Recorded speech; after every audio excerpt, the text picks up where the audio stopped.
my neighbors and my family, and just this whole community has been a godsend to me. My name's Laurie Hayn, and I'm from Plymouth, Indiana. So 4 years ago, on September 18th of 2018, I was in a combine accident. We were combining, me and my brother-in-law. I was in the grain cart and he was in the combine. And I was out of the combine thinking he was going to go clear to the end, over and come back.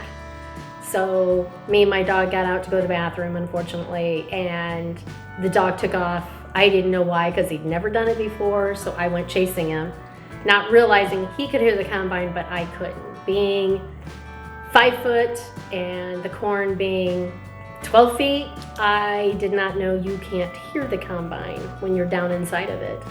And I honestly didn't know it was there until it was probably 5 feet behind me.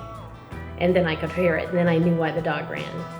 And of course it was too late by then, so I got swept up on it, rode it for a bit, and tried to wave my hand and holding on with my foot and my head to, since it was corn head, it slants down, so it's easy, would be easy to roll off, which I still can't believe I didn't.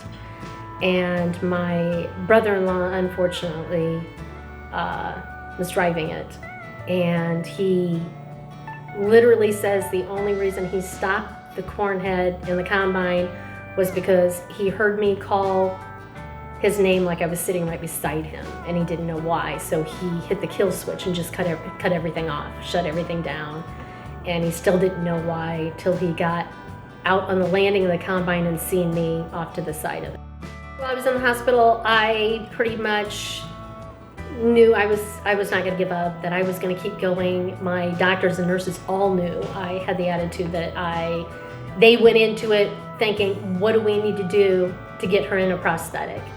I was only in the hospital 2.5 weeks, which when all this started, me and my husband figured, it was going to be 6 to 8 weeks before I got home. I lost an arm and a leg. That seems drastic.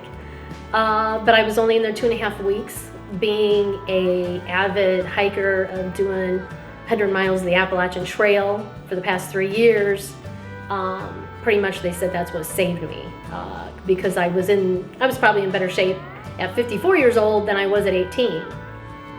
So I was in very good shape. So I think that really helped me a lot. I still feel like I'm getting used to it because I learn how to do things all the time. There's always something new that comes up. It just was something you gradually get used to, what's going to be your normal life. Luckily, what really helped me the most was my husband was outside the hospital room, and I don't even know who he was talking to, but he told them that life was just going to be a little different now. And from then on, I thought, that's how I looked at it. Life was going to be a little different. My husband's good with it. I'm okay. I'm still here. Luckily, I'm from a small community, and it's a farming community.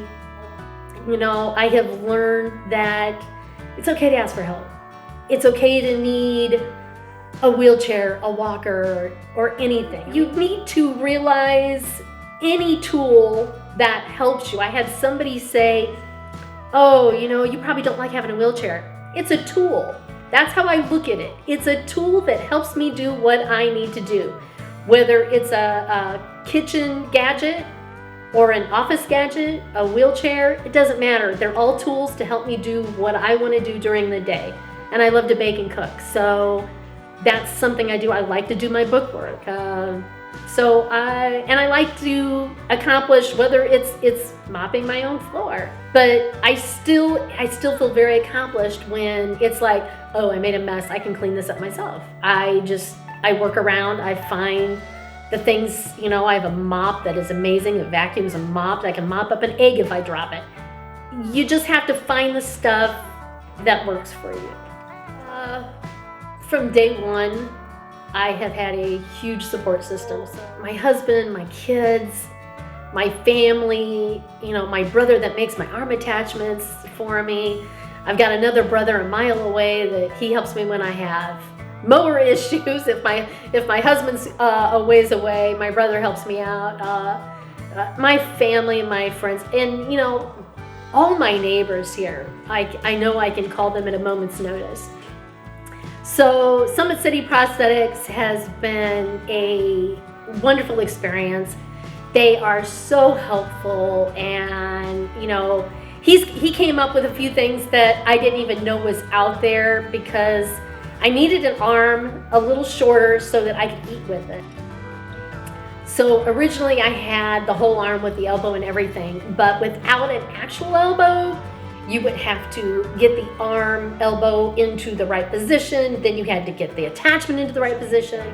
And so with this, I have all the power in my shoulder and everything to be able to push, shove, hold on to a bowl, clip it, whatever I need to do. It just gives me a lot more power than the whole elbow did. As a new amputee, there's a lot of things to learn, a lot of things to do, a lot of things to consider.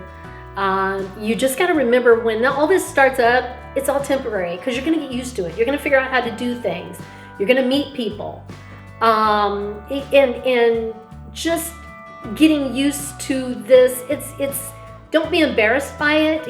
Most people stare at you, but it's mainly because it's like, oh wow, look at what they're doing, look what they're accomplishing in their life. You can always keep going and figuring out how to do things, because no matter what, we all have our days, but we understand each other. And finding another amputee that understands the situation that you're in is key in keeping yourself upbeat, not getting down about it, or just having somebody to vent to that understands, oh, yeah, you've went through this. It's temporary. You're gonna get your leg, you're gonna get your arm, you're gonna get whatever it is you need. And if you find other amputees, some of them have already figured this out, and they can kind of help you. What gadget helped you do this? And how do you push through any bad days you have? Get advice, but don't give up.